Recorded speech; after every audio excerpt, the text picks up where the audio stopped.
अब जनता भी नाउम्मीद हो चुकी है कि बार बार घोषणाएं होती हैं, लोग उम्मीद मान कर रखते हैं और बजट के दिन वो सारी उम्मीद धराशायी हो जाती है।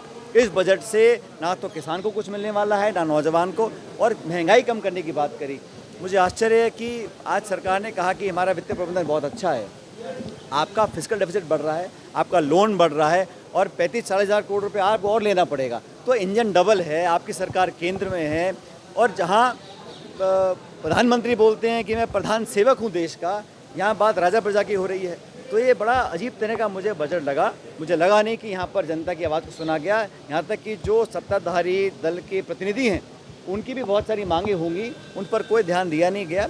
मुझे बहुत ज़्यादा उम्मीद ना पहले नहीं थी, लेकिन आज भाषण सुनने के बाद मुझे लगा कि सरकार ने सिर्फ खाना पूर्ति करी है, लंबा भाषण पढ़ दिया, लेकिन ऑन द ग्राउंड धरातल पर इनमें से कोई स्कीम कारगर साबित नहीं होंगी। और जो लोग आज परेशान हैं, जो किसान, कृषक, नौजवान, हमारी गृहिणी, महिलाएं, मध्यम वर्ग है, उनको कोई राहत सरकार ने दी नहीं है। राहुल गांधी संसद में बोल रहे हैं, उन्होंने कहा बराबर की डील करती अगर कांग्रेस होती तो ये जिस तरीके की राहुल गांधी बिल्कुल सच कह रहे हैं। अमेरिका के साथ हमने परमाणु करार किया था, अपनी शर्तों पर किया था और दुनिया ने हमारा उस टाइम वर्चस्व देखा था।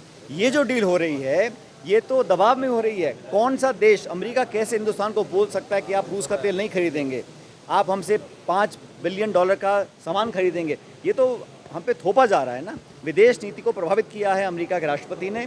और मुझे कहते हुए खेद है कि हमारे जो पशुपालक हैं, जो हमारे किसान वर्ग हैं, उनको बहुत नुकसान होने वाले आने वाले समय के अंदर। तो हमारे किसानों का, पशुपालकों के हितों को उन्होंने दरकिनार कर एग्रीमेंट किया है और डिटेल्स नहीं बता रहे हैं। बार बार अमेरिका की तरफ से ये घोषणा हो रही है कि हमने ये भी मांग लिया, हमने ये भी मान लिया। और भारत सरकार ने क्या उपलब्धि करी है?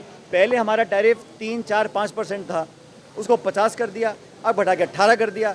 और अमेरिका का टैरिफ हमने ज़ीरो कर लिया है। जो टैरिफ और नॉन टैरिफ बैरियर से ज़ीरो करने की बात अमेरिका ने कही है। तो जब सस्ता इंपोर्ट आएगा तो यहाँ के जो मैन्युफैक्चरर्स हैं, यहाँ के किसान भारतवर्ष के हैं, उनका क्या होगा? खासकर सोयाबीन के और कॉर्न के जो हमारे किसान हैं, उनको बहुत नुकसान होने वाला है। ये ट्रेड डील जो है दबाव में की गई है। और राहुल गांधी जी जो बोलते हैं, मैं समझता हूँ वो हमारे देश के हितों की बात को रखते हैं। उनको सदन में बोलने नहीं दिया गया था, वो बहुत दुर्भाग्यपूर्ण इंसिडेंट था। अरे हम किसी से भी खरीदें, ये हमारी विदेश नीति है। जहाँ हमको लाभ होगा, जहाँ हमको अपने स्ट्रेटेजिक इंटरेस्ट दिखेंगे, हमेशा से भारत करता। पहले भी गैर कांग्रेस सरकारें थीं, देवेगौड़ा जी थे, वाजपेयी जी थे, लेकिन इस सरकार ने जानबूझ के भारत की विदेश नीति, भारत के स्ट्रेटेजिक अफेयर्स, भारत के एनर्जी नीड्स को कॉम्प्रोमाइज़ किया है। और मैं नहीं समझता हूँ कि दुनिया का कोई मुल्क भारत को बोल सकता है कि आप यहाँ से तेल लीजिए, नहीं लीजिए। हम ईरान से लें, सऊदी अरेबिया से लें, रूस से लें, वेनेजुएला से लें, हमें कहा गया है कि आप रूस से नहीं लेंगे और वेनेजुएला से लेंगे, चाहे हमें ज़रूरत हो या ना हो। और ये जो इस तरह की विदेश नीति से कॉम्प्रोमाइज़ किया गया है, ये मैं समझता हूँ उसके बहुत दूरगामी प्रभाव पड़ने वाले हैं।